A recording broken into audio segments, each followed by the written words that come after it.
how loyal is too loyal to your stylist or barber? Are they loyal to a fault? So I want you to explain that, Mr. Dennis. What I meant by that is because being in this industry for almost 24 years, you see a lot. You see a lot of from a lot of stylists and barbers that went across the line, did too much, and you think that, oh, wait a minute, they don't even too much. Explain the too much. Too much, like being late, eating over your client's head, not washing your hands when you come from the bathroom, using fake products. I thought you meant like relations or something. I I'm glad you explained that. And I mean on a consistent level, like just being disrespectful, not professional. Your breath stinking, everything. Or leaving and going out and taking a wee break. Come on, and coming back. See. A lot of people have experienced it, and I think that sometimes clients, I don't care what they do, I'm gonna ride with them, and they cannot even be doing your hair or cutting your hair the way that it could look on you, right? And you still stay with them because your loyalty. I've been with them since this long, or But if I feel like if your person, your stylist or barber is not up to par and giving you exactly what you need for your money that they're charging you, then you should talk to them, number one, and see, okay, well, maybe they'll shake it off and become better and realize, wow, I'm slipping. I really respect this kind of client, honor them, and I'm slipping. I just got too comfortable. Maybe some people will snap out of it, but a lot of times clients will leave or either stay with you, and then they won't answer your phone call. I hear that a lot from my fellow stylists, like, well, I wonder why. And then I'll be wanting to say, I know why. I've worked with you before, But, that's being loyal to a fault. You have to know when to leave, just like in a relationship. It's a relationship, with your barber and your stylist. So you have to know when is enough, and also overcharging you. Like every time you come in, like your price is something different. You know that you can't go from 25 to 45 and you're getting the same thing within a 2-month period. Something ain't right. They're basing your service off of their bills. So you have to be cautious with that. So, and that's just something that happens in our industry. So and you're saying I hear that a lot. People are loyal to people like that? Some people just know they know they're not getting the best service, but I'm going to tell you something. I've had clients sit in my chair and literally cry when I turned them around. Why? Because they wasted so much money to find somebody that will really take care of them. Like my gosh. They're half stepping on their heads. They get angry when they say, well, can you fix this part that's not right? Well, you could go somewhere else. You snap in a minute instead of just saying, okay, well, let's work this. I aim to please. This is your money. Let's do it. Right. You find that with so many of my counterparts, and you hear it from so many clients, especially my new ones, like, oh, I'm so glad I found you. You know how much I had to spend to get to you, And one woman started to cry in tears, and it started making me kind of like, my heart was fluttering because I'm like, God, you shouldn't have had to go through this, And what about being in the salon all day? Yes. Because they didn't took breaks and lunch breaks and they leave you just sitting in a chair, or they know your appointment is at 2:00. When you get there, they're not there and they're making their clients wait forever. Lady Charmaine, look, am I really supposed to be under the dryer? Now, I ain't gonna lie, I've been late a little bit, every now and then. I ain't been hours late, but and that's another thing, Lady Charmaine, you are absolutely right. If you're late, communicate. That's what texting is for. Yes. Text them and say, you know what, I'm 10 minutes late. I'm going to get you lunch. I'm going to do something for you special. Or I'm 30 minutes late. And trust me, your service, you're going to get 50% off. I always make sure I take care of my clients if that happens, I might have to go get my hair done. Because one thing my husband and we always tell our kids, we always say over-communicate. Yes. There's nothing wrong with over-communicating. Yes. That's how I am. If I know that I'm on my way somewhere and I'm supposed to be there at a certain time, now so like, hypothetically speaking, I'm just use this as an example because this has happened to me when I used to be manager of Victoria's Secret. Wow. And this used to bug me when employees would do this. You're supposed to be at work at 11 o'clock. They call you at 11 o'clock to let you know they're going to be late. No, you knew you was going to be late 30 minutes ago when you know it takes you 30 minutes to get to work. Well, if you didn't leave at 10:30, you knew you weren't going to be here by 11. Amen. That's a pet peeve of mine. Amen. And then not only that, you told me you sick and you still in the bed, so you knew you wasn't coming 2 hours ago. Amen. So you should have. So you should have called me. I do not like the 11 o'clock call when you're supposed to be here at 11 o'clock. She don't like it, y'all. When am I going to? Yes, you know. It ain't I know you're not right. going to be in. Exactly. A pet peeve of mine is that's a pet peeve of mine. If you know you're going to be late, just call me. Amen. That's it. Well, one person got straight called when they was coming late and they told me they was in the parking lot, right? They told me they was coming right up. They was in the parking lot. all of a sudden, they called me talking about where the building located because they were lost. Didn't you just tell me you were in the parking lot? So you just I saw your hand. You just stuck your Oh, did you tell? You can't come no more. Right. And Marie know exactly how I am. Lord. So yeah, so that's a huge pet peeve of mine. But thank you so much for sharing that. So if you got some beauty shop horror stories, give us a call. I remember when I used to get my hair braided. Boy, I couldn't stand, because everybody smoke weed these days. But even they were smoking weed back in the 80s too. Right. I go get my hair did, and they out there taking weed breaks. You know what I'm saying? And wait a minute, and don't get singles. And they done took something. I mean, they breaking. And you got to come back the next day. Because they took so many breaks. I mean, finding girls to do my daughter's hair because all these breaks and they taking 12 hours. Jesus. Yeah. So, and then you get the kitchen beauticians, right? They doing your hair in the kitchen. Then they got to stop and they got to cook and they got to fry their pork chops and make their bread because they got kids. Okay. You know what I mean? They got to cut up the potato plate, girl. Smell like you done ate a whole barbecue. I'm just saying. Can't we just have some decorum? All right. Okay. Real talk. Real spill, Lady Charmaine. I'm just saying, though. Anyway, hi. You're now live on Hot Topics with Lady Charmaine. What's your name? Where are you calling from?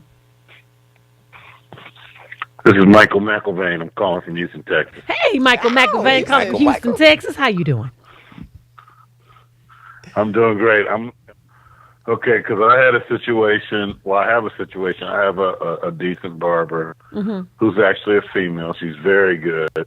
But, sometimes she is not on time or she's not there.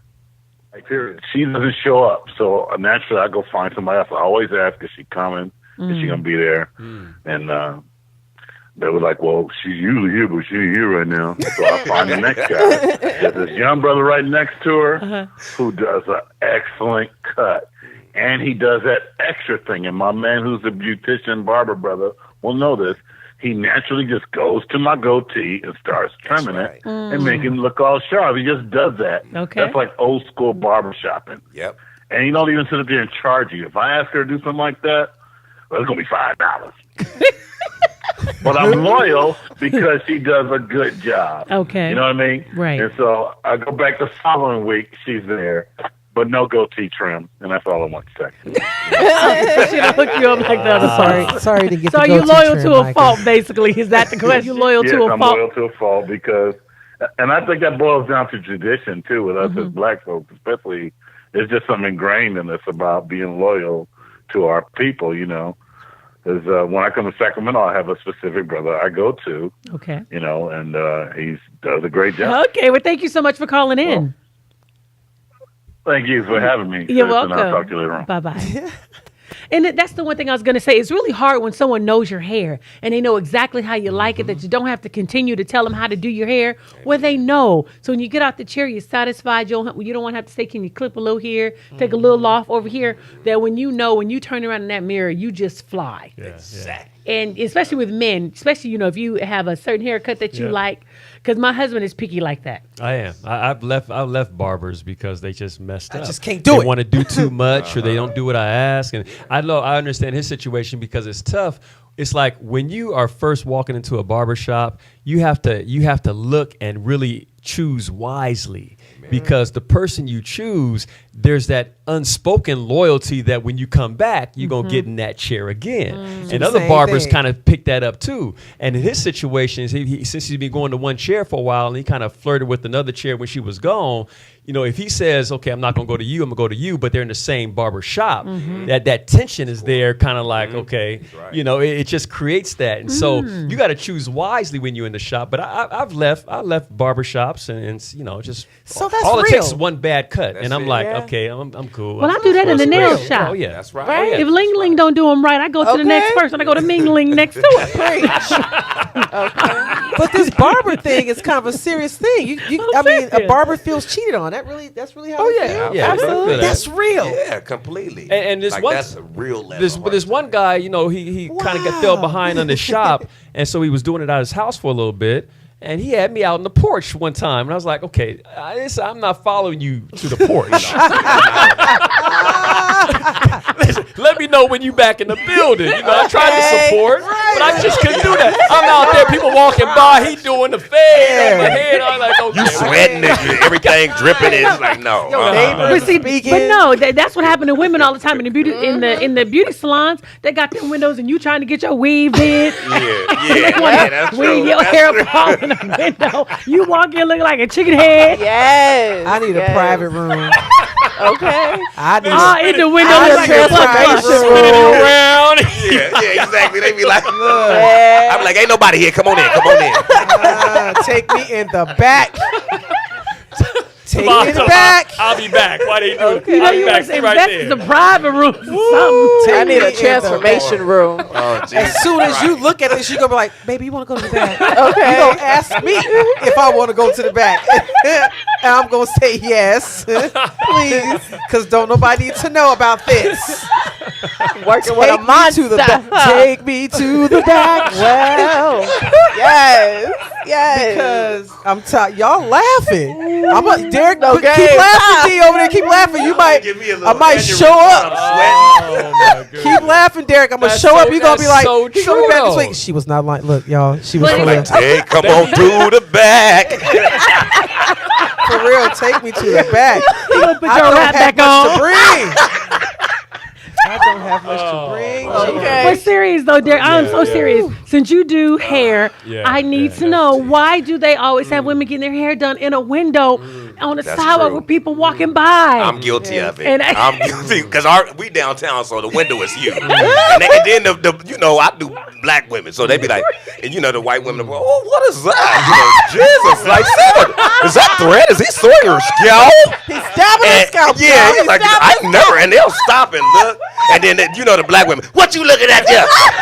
I know, keep walking. I said, oh Lord, let me set this curtain, Lord, because See, at the very least, they need to close this up. I say, Yolanda, calm down. All she doing is looking at Y'all need you. some privacy curtains or something. She turned to the yo-yo real quick now. She got yo-yo real See, quick. yeah.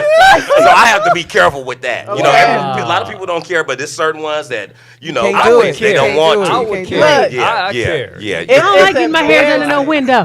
It is embarrassing. Especially, right? I got a thick middle, y'all. My middle section is real nice and thick and right. So when she getting that hot comb real quick, you see that steam and goes, you feel me? There's a grease and then we see the shine. Smoking. But let somebody fine walk into the barber shop and beauty salon out of y'all be- nowhere. y'all be- And then I'm like, oh, you can wait till my edges be is hiding laid, and man. running. That's my point. I would never see him because I'm in the back. Yeah.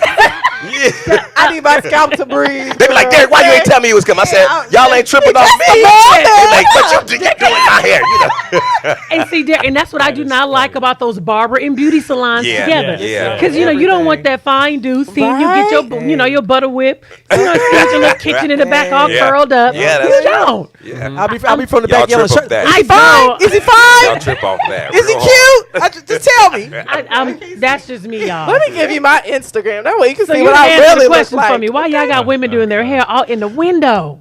You know what? It be hot. That's all. I just guess I guess because the way you just do your salon, the way because it's a catch-22 because you want people to see your artwork and your craft, and that brings them Take in when they see pictures. the final. Instagram it. Take a picture. Instagram. There you go. Take a the picture. afters. Put them on the wall. Just cover that window Before up. and Period. I got an answer you can give. What? It's art. It's art. Yeah, it is too. So the finished product. Lady is Charmaine's face is not I having don't it. need Portrait. you. don't need. I don't need people That's the seeing answer, you that's the create answer. the art. From Just now on, that's the hang it answer. up. You just want to spin Right. around in the But mirror. you'll watch a Okay, painter I get start you. with a blank canvas. No, I won't. No, You'll that wait too take long. too time. Right. You Show gotta me wait when for the you're paint done. to dry. Okay. Show I'm me when with you're you. done. It's a wrap. I'm with It's you. a wrap. Put a filter on Oh it, my something. God. I love man, it. that was good. I Woo, love that was it. fun. Well.